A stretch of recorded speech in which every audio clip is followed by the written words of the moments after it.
사랑의 하나님, 이 시간 우리 모두 주님 앞에 모였습니다. 삶의 중심이 되시는 당신께 우리의 모든 것을 내어드립니다. 주님, 밝은 얼굴로 우리를 대하여 주사 당신의 말씀을 우리에게 전하여 주시옵소서. 우리의 길과 진리요 생명 되신 예수님의 이름으로 기도드립니다. 아멘.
저희를 귀한 자녀로 삼아주시고 어리석은 저희의 죄를 씻겨주시려 십자가에 죽으셨다가 부활하심으로 자유를 주신 주님, 가정의 달 5월을 맞아 가족의 사랑을 다시금 생각해 하심을 감사드립니다.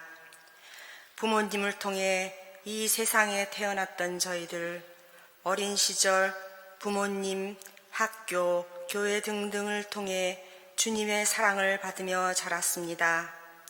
연약함, 시기, 질투, 자만심 등등 좋은 점, 부족한 점들을 그대로 인정해 주시며 참고 지켜봐 주신 사랑에 감사드립니다. 그런 것들을 늘 부족함으로 느끼며 지내왔지만 지금 어른의 자리에 와보니 그것이 큰 사랑이었음을 알게 됩니다. 이제는 이렇게 받은 큰 사랑을 작게는 저희 가정의 식구들과 함께 나누고 더 나아가 제가 함께하는 곳의 사람들과 또 누구를 만나더라도 그 사랑으로 평화롭게 살아갈 수 있도록 인도해 주시옵소서. 따뜻하고 화창한 좋은 날 저녁 수요 예배에 나온 발길 위에 주님께서 은혜로 함께 하시고 홍임수 목사님께도 성령으로 함께 하시어 설교를 통해 주시는 주님의 사랑과 가르침을 저희의 삶에 적용하며 살아갈 수 있도록 도와주시옵소서. 이 모든 말씀 우리 주 예수 그리스도 이름으로 기도드립니다.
남궁재은 권사님의 진심 어린 기도 감사합니다. 또한 들려주신 특송은 내 맘속에 주의 성령이라는 한국어로 번역된 찬양이라고 합니다. 아름다운 찬양을 들려주신 김수지 집사님, 그리고 피아노로 반주해 주신 최영현 선생님께 깊은 감사의 마음 전합니다. 오늘 말씀은 신명기 5장의 말씀입니다.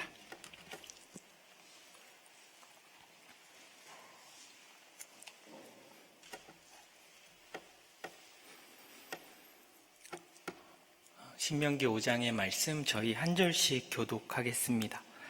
모세가 온 이스라엘을 불러 모으고 그들에게 말하였다. 이스라엘 자손 여러분, 내가 오늘 당신들에게 말하는 규례와 법도를 귀담아 듣고 그것을 익히고 지키십시오.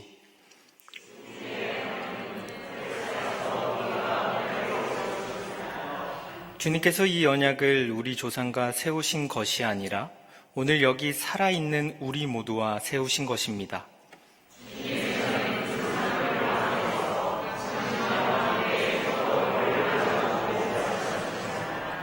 그때 당신들이 그 불을 무서워하여 산에 올라가지 못하였으므로 내가 주님과 당신들의 사이에 서서 주님의 말씀을 당신들에게 전하여 주었습니다. 주님께서 말씀하셨습니다.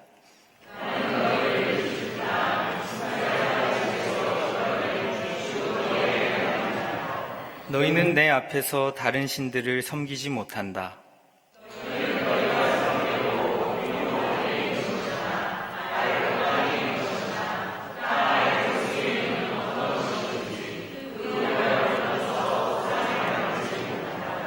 너희는 그것들에게 절하거나 그것들을 섬기지 못한다. 나 주 너희의 하나님은 질투하는 하나님이다. 나를 미워하는 사람에게는 그 죗값으로 본인뿐만 아니라 3, 4대 자손에게까지 벌을 내린다.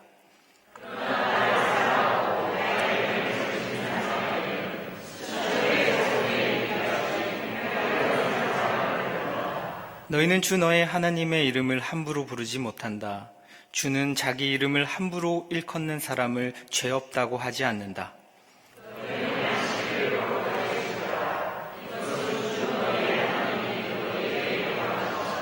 너희는 엿새 동안 모든 일을 힘써 하여라.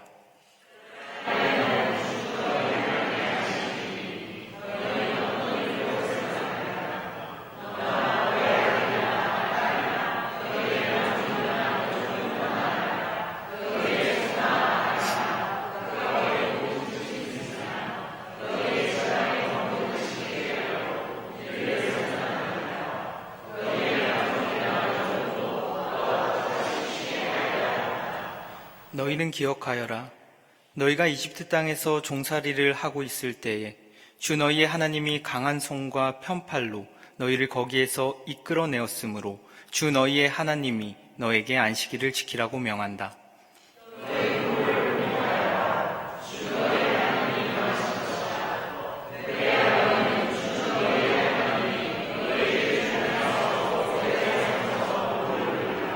살인하지 못한다.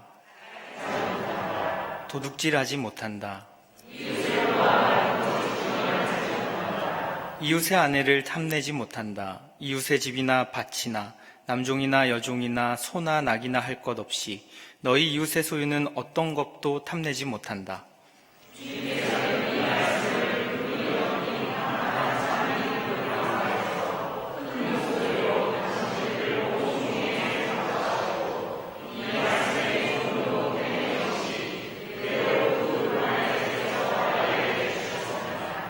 산이 불에 탈 때에 캄캄한 어둠 속에서 들려오는 음성을 당신들이 듣고 당신들 지파의 모든 두령과 장로들이 나에게 다가와서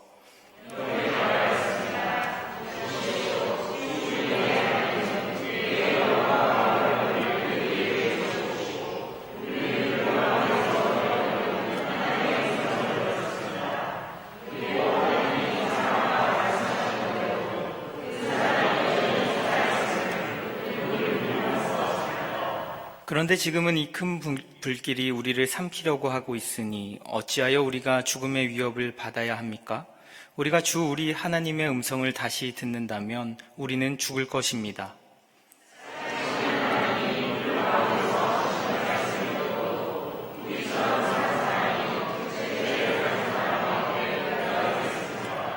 그러니 직접 가까이 나아가셔서 주 우리의 하나님이 말씀하시는 것을 모두 들으시고 주 우리의 하나님이 하신 모든 말씀을 우리에게 다 전달하여 주시기를 바랍니다. 그러면 우리가 듣고 그대로 하겠습니다.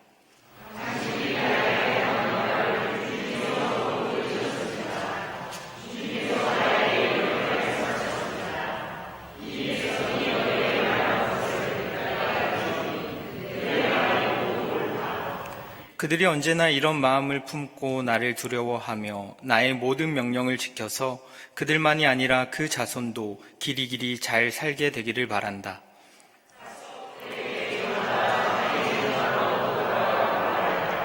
그러나 너만은 여기에서 나와 함께 있다가 내가 너에게 일러주는 이 모든 명령과 규례와 법도를 받아서 그들에게 가르쳐 주어라. 그들은 내가 그들에게 유산으로 주는 땅에서 그것을 그대로 실행하여야 한다.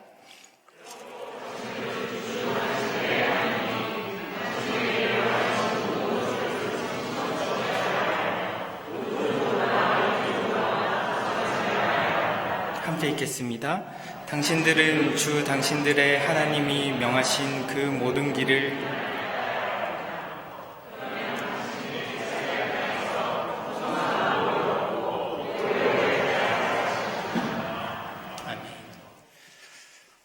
우리 주님으로부터 오는 사랑과 은혜가 이곳에 모인 우리 모두에게 함께 하시기를 빕니다.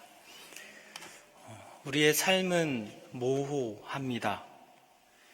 명확하지 않은 우리의 삶의 현실은 그렇게 우리는 그곳에서 길을 잃기도 하고 방황하기도 합니다.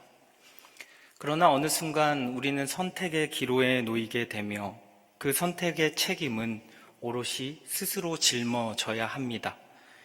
이것이 삶의 엄중함입니다. 30살의 예수님은 나는 길이다, 진리다, 생명이다 라는 선언과 함께 하늘로부터 보내진 자의 길을 선택하고 그 길만을 따라가셨습니다. 그 확신은 믿음이라는 말 밖에는 설명해 줄 수 없을 것 같습니다. 30살 예수의 마음 심지에 하늘뜻이라는 불꽃이 점화되자 그의 삶은 명확하고 아주 단순해졌습니다. 하나님이라는 그 목표와 기준점이 그의 삶에 새겨졌기 때문입니다. 우리의 삶이 모호하고 복잡해진다고 여겨지는 건 어쩌면 우리의 삶에 하나님이라는 기준이 자꾸만 흐려지고 있는 것 때문인지도 모르겠습니다. 헤르만 헤세는 목표를 향해서라는 시에서 이런 말을 우리에게 들려줍니다. 언제나 나는 목표도 없이 걸었다. 한 번도 쉰다는 생각은 해보지 않았다. 내가 걷는 길들은 끝이 없는 것 같았다. 마침내 한 자리만을 계속 맴돌고 있음을 알았을 때 나는 방랑의 실증이 났다. 그날이 바로 내 인생의 전환점이었다. 이제 나는 머뭇대면서 목표를 향해 걷고 있다. 내가 가는 길마다 죽음이 서 있다가 내게 손을 내민다는 것을 알았기 때문에. 헤르만 헤세는 열심히 살았지만 자신의 삶이 목표 없는 삶이었기에 계속된 방랑을 하고 있음을 깨닫습니다. 그리고 그것의 실증을 느껴 삶의 지향을 다시 세우게 됩니다. 비록 아직도 머뭇거리고 있지만 그는 방랑을 청산하고 새로운 삶의 길을 걸어갈 것을 다짐합니다. 그리고 그는 방랑의 길에서 마주했던 수많은 손길들이 사실은 죽음이라는 것이 건네왔던 손길임을 그때서야 깨닫기 시작합니다. 목표를 잃은 인간의 실존적 삶에 죽음의 우상들은 계속해서 우리에게 손길을 내밀며 우리를 유혹합니다. 그것은 재화라는 이름으로, 명예라는 이름으로, 권력과 인기라는 이름으로 우리의 혼을 사로잡으려 합니다. 그로 인해 우리의 삶은 끝없는 굴레에 갇히게 됩니다. 그래서 우리는 더욱 불안해져 갑니다. 불안이 깃든 곳에 신뢰는 사라지고 공생과 상생, 사랑이라는 하나님의 가르침과 성서적 가치들은 사라지고 흐려지게 됩니다. 오늘 본문은 가나안 입성을 앞둔 백성에게 지도자인 모세가 십계명을 다시 알려주는 장면입니다. 새로운 삶의 길에서도 그들이 방향을 잃지 않도록 그는 지금 백성들에게 십계명이라는 하나님의 이정표를 다시 재확인시켜주고 있습니다. 모세는 호렙산에서 맺은 언약을 떠올리면서 이렇게 말을 시작합니다. 6에서 7절의 말씀은 이렇게 되어 있습니다. 나는 너희를 이집트 땅 종살이하던 집에서 이끌어낸 주 너희의 하나님이다. 너희는 내 앞에서 다른 신들을 섬기지 못한다. 하나님은 지금 십계명의 언약을 체결하시면서 그 자신을 너희를 이집트 땅에서 이끌어낸 너희의 하나님이다 라고 소개를 하십니다. 그리고 너희는 내 앞에서 다른 신들을 섬기지 못한다 라고 말씀합니다. 고대인들은 세상에 다양한 신들이 있었다고 믿었습니다. 그 신들은 저마다의 통치 영역이 달랐고 각각의 역할이 주어져 있었습니다. 농사를 주관하는 신, 출산을 돕는 신, 바다를 관장하는 신, 전쟁의 신 등 그들은 각기 다른 영역에서 각기 다른 역할을 행해 왔습니다. 그런데 하나님께서는 지금 이스라엘 백성과 언약을 맺으시면서 자신을 이집트 땅에서 살아가던 너희, 즉 노예들이었던 너희를 구원해 준 하나님이다. 나는 노예들의 하나님이다 라는 선언을 하십니다. 십계명의 언약을 체결하시는 그 하나님, 그러니 이스라엘의 하나님은 제국에 의해 억압받는 이들을 구원해 주시는 분, 즉 해방의 하나님임을 선언하고 있는 겁니다. 강자들의 편익을 위해 복무하던 다른 신들과 달리 야훼 하나님은 약자들의 편에 서셔서 그들의 구원을 위해 역사에 개입하시는 분이셨습니다. 계명을 주신 분은 해방의 하나님이시며 그렇기에 십계명의 권위는 해방의 하나님에게 있습니다.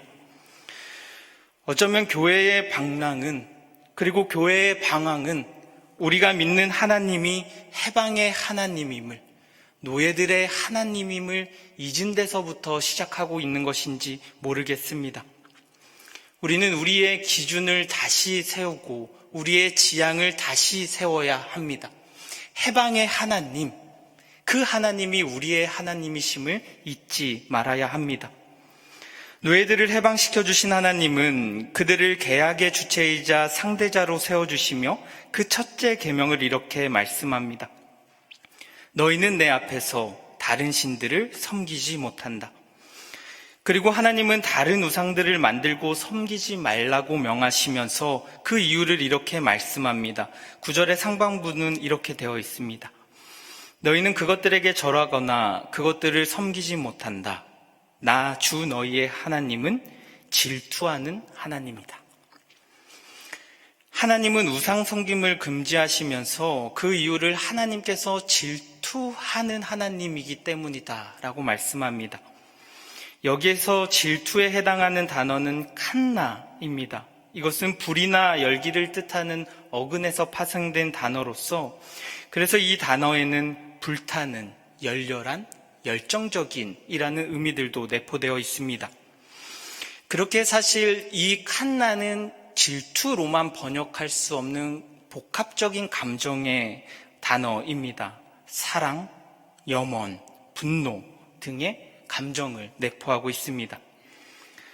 성서는 이 단어를 하나님의 감정을 표현할 때에만 사용합니다. 구약 성서는 하나님을 신랑 이스라엘을 신부로 묘사하면서 남편 되신 하나님은 한결같은 사랑으로 이스라엘을 사랑하지만 그러나 그의 아내인 이스라엘은 늘 하나님을 배신하여 다른 우상들을 선택했을 때 하나님께서 느끼시는 감정을 이 칸나라는 질투라는 단어로 설명하고 있는 것입니다. 그런데 생각해보면 질투라는 건 너무 유치한 감정이 아닐까요? 그러나 평신도 가톨릭 신학자인 주원주는 하나님의 질투를 다르게 생각할 수 있는 한 말을 우리에게 전해줍니다. 그는 이 말씀을 주석하며 이렇게 얘기합니다. 곧 질투는 하나님과 백성의 배타적이고 가장 친밀한 관계를 표현하는 말이며, 하느님 백성은 오직 하느님께만 몸과 마음을 바쳐야 한다는 신학을 표현하는 용어다. 그래서 질투하는 하나님은 백성에게 가장 진실하신 분이다. 하나님이 우리를 질투하시는 그 이유는 우리를 향한 그분의 진실하신 사랑 때문입니다. 하나님은 우리 없이도 부족한 것 없으신 분이시지만, 그러나 그 위대하신 하나님은 우리를 필요로 하시며 그 진실하신 사랑 때문에 우리의 사랑을 원하시고 우리를 질투하십니다. 질투는 우리를 향한 하나님의 참을 수 없는 사랑이자, 그리고 우리의 사랑을 원하시는 하나님의 마음입니다. 그래서 초대교회의 위대한 신학자 중 한 사람인 오리게네스는 이렇게 하나님의 질투를 표현합니다. 이렇듯 하나님은 질투의 감정을 미리 살짝 알려주시오. 아끼는 아내 이스라엘의 사랑을 얻고 싶은 신랑의 감정으로 당신의 사랑을 드러내신다. 하나님은 우리를 사랑하시기에 질투하시며, 그렇게 우리가 당신의 사랑 안에 머물기를 원하십니다. 그러니 이 10가지 계명은 우리를 향한 하나님의 사랑의 표현이자 우리의 자유와 해방을 위한 하나님의 선물로 이해해야 합니다. 그래서 다른 구약성서의 율법을 보면 조건문을 사용하면서 아주 구체적인 형벌을 하나하나 제시하고 있는 것에 반해서 십계명은 조건이 달려져 있지 않는 권유형의 형태를 주로 이루고 있음을 우리가 볼 수 있습니다. 단지 우상숭배 계명에서만 형벌을 제시하실 뿐, 다른 계명들은 그 형벌의 내용이 적혀져 있지 않고 그냥 너희는 이렇게 해야 한다라고 권유형의 그러한 형태를 띠고 있습니다.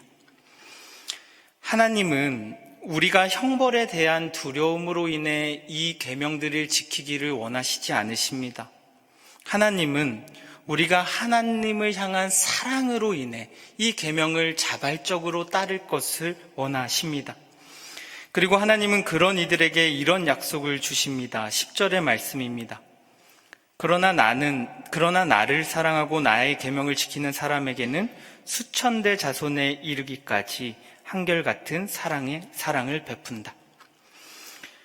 하나님은 나를 사랑하는 것과 나의 계명을 지키는 일이 분리되는 일이 아니라 동일한 일임을 우리에게 말씀합니다. 사랑에 빠진 사람은 사랑하는 이가 원하는 일을 기꺼이 행합니다.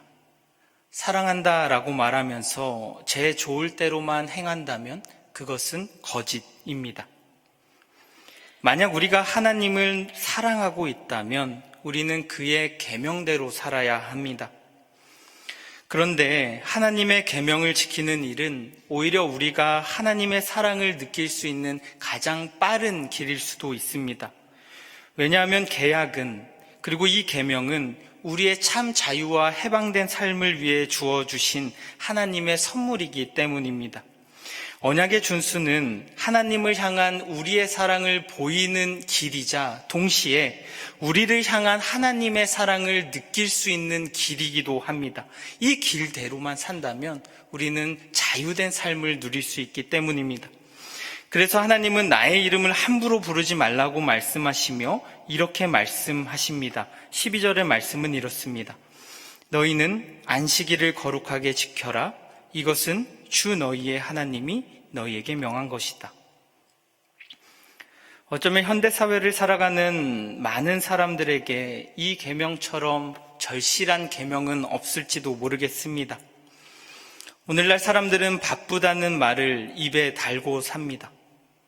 바쁨이 유능함이 되어버린 이 세상에서 사람들은 쉴 때에도 마음 편히 쉬는 것이 무엇인지 잃어버린 채 살아가고 있습니다. 인간적인 만남은 사라져가고 관계보다는 효율이 지배하는 시대입니다. 가난은 삶의 실패를 의미하고, 따라서 우리는 무엇을 위해 그렇게 조급하게 살아야 하는지도 모른 채 세상의 속도에 맞춰 사느라 숨을 헐떡이며 살아가고 있습니다. 이런 우리의 삶을 잘 나타내주는 우화 하나가 있습니다. 사과나무 아래서 낮잠을 자던 토끼가 사과가 땅에 떨어지는 소리에 화들짝 놀라서 뛰기 시작했다고 합니다. 그는 세상이 무너졌다고 느꼈기 때문입니다. 토끼가 뛰기 시작하자 숲 그늘에서 평화롭게 지내던 다른 짐승들도 덩달아서 함께 뛰기 시작했습니다. 그러나 그들은 정신없이 달리면서도 정작 왜 내가 뛰고 있는지는 그 어떤 동물도 알지 못했다라고 합니다. 그저 남들이 달리고 있기에 같이 달렸을 뿐입니다. 헨리 데이빗 소로우가 신학자인 해리슨 블레이크와 주고받은 편지를 묶은 책인 구도자에게 보낸 편지에는 이런 내용이 있습니다. 그는 신학자인 블레이크에게 이런 말을 하나 전합니다. 여행하다 지칠 때면 우리는 짐을 내려놓고 길가에서 쉽니다. 그러니 삶의 무게에 지칠 때면 스스로 지고 온 거짓의 짐을 내려놓고 일찍이 느껴보지 못한 상쾌함을 누려야 하지 않을까요? 이 아름다운 법칙을 따르도록 하십시오.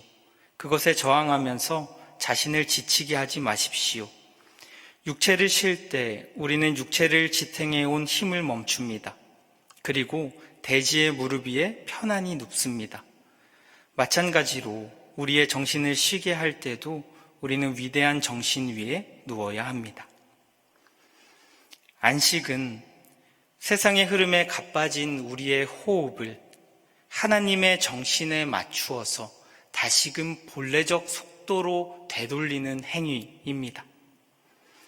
가빠진 숨을 멈출 때 그제서야 우리는 주변을 돌아볼 여유를 찾게 되며 해방된 존재로 살아갈 수 있습니다. 그런데 안식일은 하나님과의 관계, 즉 수직적 관계에 관한 계명으로만 분류되지만 사실 이 안식일을 자세히 살펴보면 이 안식일은 수직적 관계를 수평적 관계에서 실천하는 이어주는 다리 역할을 하고 있음을 우리는 알 수 있습니다. 그래서 14절은 이렇게 되어 있습니다. 그러나 이튿날은 주 너희 하나님의 안식일이니 너희는 어떤 일도 해서는 안 된다. 너나 너희 아들이나 딸이나 너희의 남종이나 여종뿐만 아니라 너희의 소나 낙이나 그 밖의 모든 집 짐승이나 너희의 집안에 머무르는 식객이라도 일을 해서는 안 된다. 너희의 남종이나 여종도 너와 똑같이 쉬게 하여야 한다. 하나님께서는 지금 안식일을 너희만 지키지 말고 너희의 아들, 딸, 남종, 여종, 그리고 모든 집 짐승과 식객까지도 지켜야 한다라고 명령하십니다. 안식일은 수직적 관계로 주어진 쉼이 수평적 관계에서도 이어져야 한다는 사실을 우리에게 말해주고 있는 것입니다. 오늘날 세상에서 부자의 휴식은 성공의 상징과 여유로 동경을 받지만 동시에 가난한 이들의 휴식은 나태와 무능함의 상징이 되어 비난을 받는 시대입니다. 사회적 약자들은 사회적 편견으로 인해 그 쉼도 마음대로 누리지 못하는 세상입니다. 그러나 계명은 하루의 쉼이 조건의 달성을 통해 주어지는 것이 아니라 무조건적인 권리로서 지켜져야 함을 우리에게 말해줍니다. 그래서 영국의 한 수상은 이 안식일을 가리켜 역사상 최초이자 가장 위대한 노동자 보호법이라고 명명했습니다. 그런데 출애굽기에서는 이 안식일의 이유가 하나님께서 이튿날에 쉬셨고 그래서 그날을 거룩하게 하셨기 때문에 쉬어야 한다라는 이유를 설명해 주고 있지만 신명기는 그 이유를 출애굽 사건 속에서 찾습니다. 15절의 말씀은 이렇습니다. 너희는 기억하여라. 너희가 이집트 땅에서 종살이를 하고 있을 때에 주 너희의 하나님이 강한 손과 편팔로 너희를 거기에서 이끌어내었으므로 주 너희의 하나님이 너에게 안식일을 지키라고 명한다. 신명기는 더욱 해방적인 관점에서 이 안식일을 해석해 줍니다. 그리고 그 안식일의 근거를 출애굽 사건 속에서 찾습니다. 계명 준수의 목표는 인간의 해방과 자유의 실천에 있으며 그러니 수평적 관계와 수직적 관계를 잇는 교차로에서 안식일 준수를 실천할 것을 우리에게 요구하고 있는 것입니다. 하나님과의 관계에서 해방을 얻고 하나님과의 관계에서 자유를 고백하는 사람들은 내가 얻은 해방과 자유를 우리의 이웃들도 누릴 수 있도록, 그것이 우리의 삶의 실천이 되어져 있을 수 있도록 그렇게 살아야 한다라는 것입니다. 그래서 계명은 보다 직접적인 땅의 관계들에 대해 말하기 시작합니다. 그리고 가장 첫 번째 계명을 부모 공경이라고 말합니다. 그런데 출애굽기와 달리 신명기는 이 부모 공경을 요구하면서 이것이 하나님께서 명하신 것이라는 설명을 뒷붙이면서 그 중요성을 출애굽기보다 더욱더 강조하고 있습니다. 안식일에 하나님과 함께 거룩하게 사는 삶이 이 땅에서는 부모를 공경하며 부모와 함께 행복하게 살아가는 모습으로 제시되고 있음을 우리는 이 말씀에서 볼 수 있는 겁니다. 가족은 사회의 가장 기본적인 단위를 구성하는 공동체입니다. 관계의 가장 기본적인 형성은 이 가족으로부터 시작될 수 있습니다. 그래서 부모 공경이 중요합니다. 그러나 이 당시의 가족은 지금과는 달리 더욱더 사회적인 의미의 내용들을 강하게 지니고 있었다고 합니다. 가족은 국가를 방어하는 군대 체계에서 일정할 역할을 하기도 했고, 전통을 교육하는 1차적인 교육기관의 역할을 하기도 했다 합니다. 또한 가족은 연장자들이 일정 부분 사법권의 역할을 맡으면서 사법적 역할을 하는 가장 기본적인 단위의 역할을 하기도 했습니다. 그러니 이 당시 가정을 지키는 것은 단지 한 가족을 지키는 것을 의미하지 않았습니다. 이것은 이스라엘 사회 전체의 질서와 규율을 지키는 일과도 매우 깊은 연관이 되어 있었습니다. 이런 이유로 부모에 대한 공경은 이스라엘 공동체의 질서를 유지하는 데 매우 중요한 일이었습니다. 가정은 하나님의 뜻을 지키고 세우고 유지하고 전수하는 가장 중요한 기본 단위였던 것입니다. 사실 예수님의 삶을 세세히 들여다보면 예수님의 삶을 통속적 의미에서 효자라고 부르기는 매우 어렵습니다. 탄생부터 죽음에 이르기까지 예수님은 부모의 가슴에 대못을 박으셨기 때문입니다. 심지어 예수님은 누가 내 어머니며 동생이냐 라는 말로 마리아의 마음을 아프게도 하셨습니다. 그렇게 우리는 부모를 공경하라는 이 말을 가족 단위의 부모로만 좁게 해석해서는 안 됩니다. 물론 존재의 기반이 되어주시는 육신의 부모를 공경하는 일은 매우 중요합니다. 자신의 존재의 근원을 공경하지 못하는 사람이 다른 이들을 공경하는 것은 매우 어렵기 때문입니다. 그러나 우리는 예수님의 말씀에 비추어서 부모에 대한 범위를 확장해서 생각할 필요가 있습니다. 누가 내 어머니며 동생이냐? 누구든지 하나님의 뜻대로 행하는 자가 내 형제요 자매요 어머니다 라는 이 말씀 말입니다. 하나님의 뜻을 지키고 세우고 유지하고 전수해 오신 우리 시대의 어른들을 우리는 공경해야 합니다. 그리고 그분들이 지켜오신 신앙의 유산들을 존중하며 우리도 잘 지켜내야 합니다. 80년 동안 경동의 어르신들이 지켜온 신앙의 유산 없이는 우리도 존재할 수 없었습니다. 그리고 이제 그 책임은 부모의 세대가 되어가는 우리에게 주어져 있습니다. 이제 그 유산을 우리의 후손들에게 잘 전해줘야 할 부모의 역할이 우리에게 주어져 있는 것입니다. 그리고 모세는 17에서 21절을 통해서 이웃과의 관계에서 하지 말아야 할 구체적인 일들을 설명해 줍니다. 6에서 10계명에 해당하는 것으로서 그것은 살인, 간음, 도덕질, 거짓 증언, 이웃의 소유를 탐하는 것에 대한 금지에 관한 말씀입니다. 이 10가지의 계명은 서로가 서로의 생명과 권리를 침범하지 않는 것, 그것을 탐하지 않는 것이 온전한 사회체계의 첫 출발일 수 있음을 우리에게 말해 줍니다. 그러나 이는 단지 하지 말라라는 금지형의 소극적 의미로서만 해석돼서는 안 됩니다. 왜냐하면 살인은 누군가를 죽이는 직접적 행위로도 나타날 수 있지만 간접적 형태로도 이뤄지는 행위이기 때문입니다.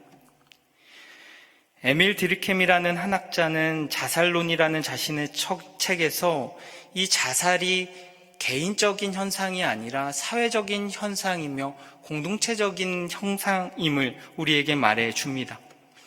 그는 그 유형을 4가지로 나누는데 이기적 자살, 이타적 자살, 아노미적 자살, 숙명적 자살이 그에 해당합니다. 그런데 그는 이기적 자살을 개인이 사회와의 유대가 약할 때 발생한다는 설명으로 시작하면서 이 모든 자살들을 사회 구조와 규범 속에서 발생하는 관계적 행위로서 재해석합니다. 그러니 타인의 자살은 한 개인의 선택과 행위가 아니라 사회에 속한 우리 모두의 책임이며 그와 관계 맺는 모든 이들의 책임이라는 것을 다시 재해석하고 있는 것입니다.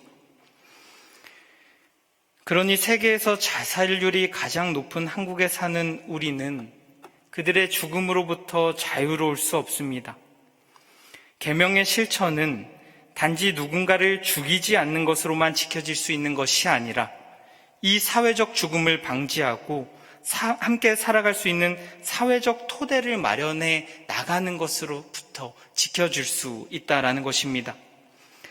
그런데 저는 오늘 본문에서 가장 중요한 말씀이 어쩌면 가장 앞부분에 주어져 있다라고 생각합니다.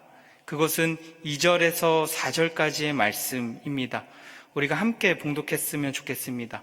신명기 5장 2절에서 4절의 말씀입니다. 주 우리의 하나님은 호렙산에서 우리와 언약을 세우셨습니다. 주님께서 이 언약을 우리 조상과 세우신 것이 아니라 오늘 여기 살아있는 우리 모두와 세우신 것입니다. 주님께서는 그 산불 가운데서 당신들과 함께 서로 얼굴을 마주보고 말씀하셨습니다. 아멘. 지금 모세는 가나안 땅의 진입을 앞두고 십계명을 재언급하고 있습니다. 그러니 그의 청중은 언약의 당사자였던 1세대 사람들이 아니라 그의 후손이었던 2세대 사람들이었습니다. 그런데 모세는 1세대와 호렙산에서 맺으신 하나님의 계명을 2세대 사람들에게 전해주며 이렇게 말합니다. 이 언약은 하나님께서 당신의 조상들과 맺으신 언약이 아닙니다. 이 언약은 오늘 여기 살아있는 우리 모두와 세우신 것입니다. 언약은 과거에 맺은 이례적 사건이 아니라 지금 우리가 우리의 실존적 결단을 통해 하나님과 직접적으로 맺고 있는 계약임을, 그러니 십계명은 낡은 계명이 아니라 오늘 우리의 계약이며 계명이라는 사실을 모세는 이렇게 표현하고 있는 것입니다. 또한 모세는 하나님께서 얼굴을 마주보며 말씀하셨다라는 말을 통해서 이 언약이 하나님께서 아주 친밀한 소통으로 당신들과 맺고 계심을 말해주고 있습니다. 구약성서에서 하나님과 얼굴을 마주하는 것은 아주 드물게 나타나는 현상이었으며 하나님의 얼굴을 마주보는 것은 소수의 사람들만 경험할 수 있는 것이었습니다. 그러나 지금 모세는 하나님께서 이 언약을 맺으실 때에 지금 당신들과 하나님을 얼굴을 마주보고 계신다라고 말씀하시며 이 계약이 하나님과의 마주봄을 통해 지금 우리가 맺고 있는 계약임을 말해주고 있는 것입니다. 하나님은 지금 이 말씀 속에서도 우리와 마주하고 계시며 우리가 하나님과의 새로운 언약을 맺기를 원하시고 계십니다. 그래서일까요? 마이클 발저라는 학자는 계약의 중요성을 말하면서 이스라엘 백성은 주기적으로 하나님과 계약을 다시 확인하는 절차를 가졌다라고 말합니다. 그는 느헤미야기에 나타나는 장면을 하나의 예시로 들어줍니다. 느헤미야를 보면 에스라는 모세의 율법책을 백성들에게 가지고 와서 그것을 백성에게 읽어줍니다. 그리고 이것을 들은 백성들은 그것을 듣고 나서 아멘으로 화답하며 다시금 하나님의 계명을 따를 것을 다짐합니다. 언약은 그들에게 직접적으로 들려지는 하나님의 말씀으로 선포되고 그들은 아멘이라는 자신들의 화답을 통하여서 그 언약을 과거의 유산이 아닌 우리의 개혁, 우리의 계약, 우리의 계명, 우리의 언약으로 환원하기 시작합니다. 계명은 우리에게 주어져 있으며 우리는 그 계약의 당사자로 지금 이 자리에 서 있어야 합니다. 그리고 그 언약은 때로 우리의 사회적 현실 속에서 재해석되기도 해야 하며 그리고 우리의 언어로 갱신하려는 노력들도 필요합니다. 하나님의 말씀은 불변하는 진리이지만 우리의 시대적 상황과 과제는 언제나 변하기 때문입니다. 20년 전 우리 교회는 60주년을 맞이하면서 경동교회 신앙 고백 해설서를 발간했습니다. 신앙 고백은 크게 5개의 주제로 되어 있고 박종환 목사님은 이 해설서를 경동교회의 신앙 노선이라고 설명하기도 하셨습니다. 이 신앙 고백서가 우리 교회의 이정표다라는 겁니다. 그리고 그 5개의 조항을 살펴보니 이렇게 되어 있었습니다. 첫째, 삼위일체 하나님의 모습을 체화하는 교회. 둘째, 에큐메니칼 전통에 서는 열린 교회. 셋째, 세상의 구원을 위해 헌신하는 교회. 넷째, 항상 개혁하며 하나님의 나라 비전을 심는 교회. 다섯째, 교회의 본질적 사명에 충실하는 교회입니다. 20년 전의 문서임에도 이 문서를 자세히 보면 매우 현대적인 실천 과제들이 적혀 있음을 찾아볼 수 있습니다. 인터넷의 발전과 그로 인한 소통과 참여 방식에 대한 변화를 얘기하고 있었고 또한 생태 위기에 대한 교회의 책임과 역할에 대해서도 구체적으로 다뤄주고 있었습니다. 그러나 20년이 지난 지금 우리 앞에는 또 다른 새로운 해방적 과제들이 놓여 있습니다. 다문화 사회로의 전환은 우리에게 이주민들의 인권에 관한 문제를 고민하게 하고 있으며 높아지는 자살률, 빈부격차, 세대 간 갈등, 더욱 시급해져가는 기후위기 등 우리는 여러 새로운 실천 과제에 직면하고 있는 겁니다. 하나님께서는 이러한 시대적 상황 앞에서 우리를 이곳에 부르십니다. 그리고 모세와 그의 백성들과 얼굴을 마주하며 언약을 맺으셨듯이 지금 우리에게 당신의 해방적 과제들을 제시하시며 우리도 계약의 당사자로서 우리 시대에 하나님의 뜻을 펼치시기를 원하고 계십니다. 그리고 모세는 계약의 당사자들이 잊어서는 안 되는 중요한 사실을 32절에서 33절까지 이렇게 말하며 이 계약의 끝을 맺고 있습니다. 그 말씀은 이렇습니다. 그러므로 당신들은 주 당신들의 하나님이 당신들에게 명하신 모든 것을 성심껏 지켜야 하며 오른쪽으로나 왼쪽으로나 벗어나지 말아야 합니다. 당신들은 주 당신들의 하나님이 명하신 그 모든 길을 따라가야 합니다. 그러면 당신들이 차지할 땅에서 풍성한 복을 얻고 오래오래 잘 살 것입니다. 이 당시에는 도로가 명확하게 주어져 있지 않았다라고 합니다. 그래서 조금씩이라도 옆으로 치우치게 되면 어느새 길을 잃게 되고 목적지에 다다를 수 없다고 합니다.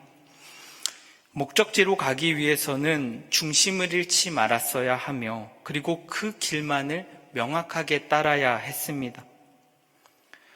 우리는 하나님께서 주신 이 계명을 따르면서 자신을 노예들의 하나님 그리고 그들의 해방을 위해 그들의 구원을 위해 일하시는 하나님이라고 소개하신 그 하나님이라는 기준을 잃어서는 안 됩니다.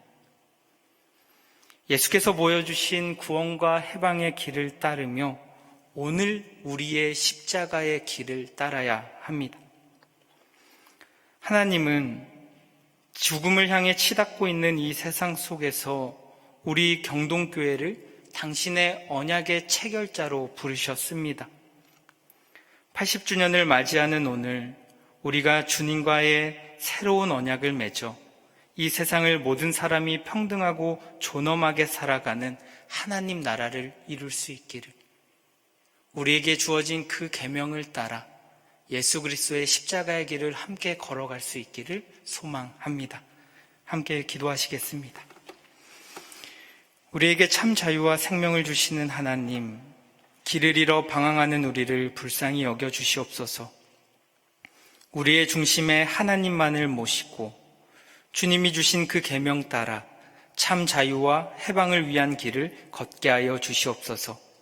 주님, 우리가 주님과 함께 이 시대의 새로운 언약을 맺게 하시고 십자가의 길로 하나님을 향한 사랑과 이웃 사랑을 보이셨던 주님처럼 이제 우리도 그 길 따라갈 수 있도록 우리에게 믿음과 용기를 허락해 주시옵소서. 우리를 당신의 백성 삼아 주신 예수님의 이름으로 기도드립니다. 아멘.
하늘에 계신 우리 아버지여, 이름이 거룩히 여김을 받으시오며 나라가 임하시오며 뜻이 하늘에서 이루어진 것 같이 땅에서도 이루어지이다.